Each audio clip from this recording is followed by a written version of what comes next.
Hey everyone, welcome back. It's been a while. I think the last thing was my Halloween message. In fact, I'm positive that's what it was. So here we are again, slightly different location, same place, different room, blah, blah, blah. So, this is funny. I was planning to do an episode that would focus on psychedelic music and such. And I went looking for a groovy tie. Now, this one's pretty groovy, right? And whilst searching for the perfect tie to accompany this groovy shirt, I looked at my different neckties and I was like, I always like my collection of neckties. I'm like, man, I got some groovy freaking neckties. So you never know. Maybe a little bonus episode one of these days that just focuses on neckties. I don't think it's going to include any music discussion. But anyway, we are here today for music discussion.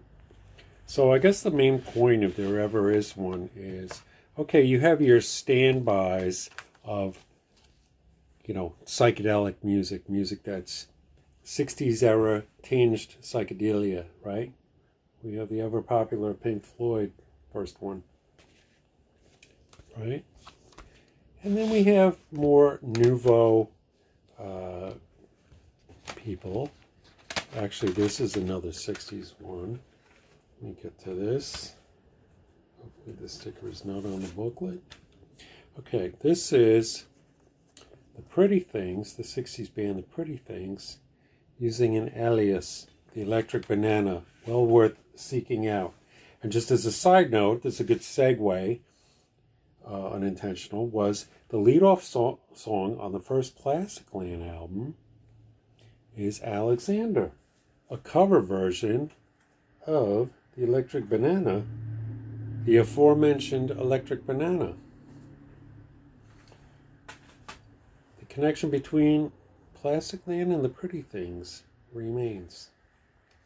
Okay, so moving right along. So you have bands like Plastic Land that, and here's another one of theirs, Dapper Snappings, in need of a reissue with new cover art. And then you have bands like the XTC Alter Ego, the Dukes of Stratosphere, right? You got 25 O'Clock in this beautiful little package. I'm showing these all to you on CD, and you aficionados already know. These are available on vinyl too. This is Sonic Sunspot, right? So you have the nouveau neo-psych, right? But I say let's expand our definition of psychedelic music. We like labels because they help us find stuff in a record store. But there's music that's not necessarily of that genre, but it's tinged with elements of it. For example, Spaceman 3, Recurring. This is great. People want to lump it into something or other, right? Because it makes it easy. Categorization supposedly makes things easy, if you have to. But I say that there's elements of psychedelia in this. I say that there's also elements of psychedelia in the Associates. Listen to Kitchen Person by the Associates. Listen to Q Quarters or Message Oblique Speech. And with this one, Sulk. Songs like No, and maybe Skipping, and maybe It's Better This Way, have elements. And then I would say also that this could be considered to a certain extent to have elements of psychedelia. The late great Peter Principle of Tuxedo Moon. This is from the Made to Measure series, and this is Tone Poems. Most, if not all of these, also available on vinyl, you vinyl community people. This one, maybe the artists would disagree with me on this, but I don't think so.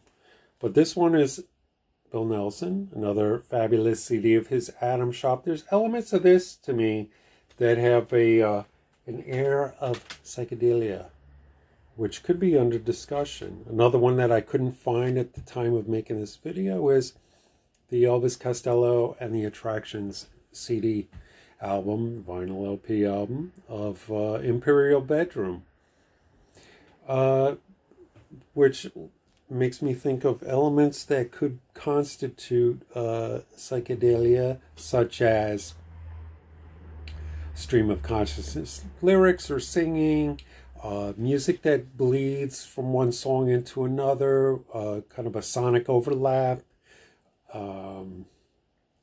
snippets of movie dialogue, TV dialogue, things like that, which brings me to the next one. Stephen Severin of Susie and the Banshees, Robert Smith of The Cure, and the two of them of The Glove, the Blue Sunshine album. Well worth checking out.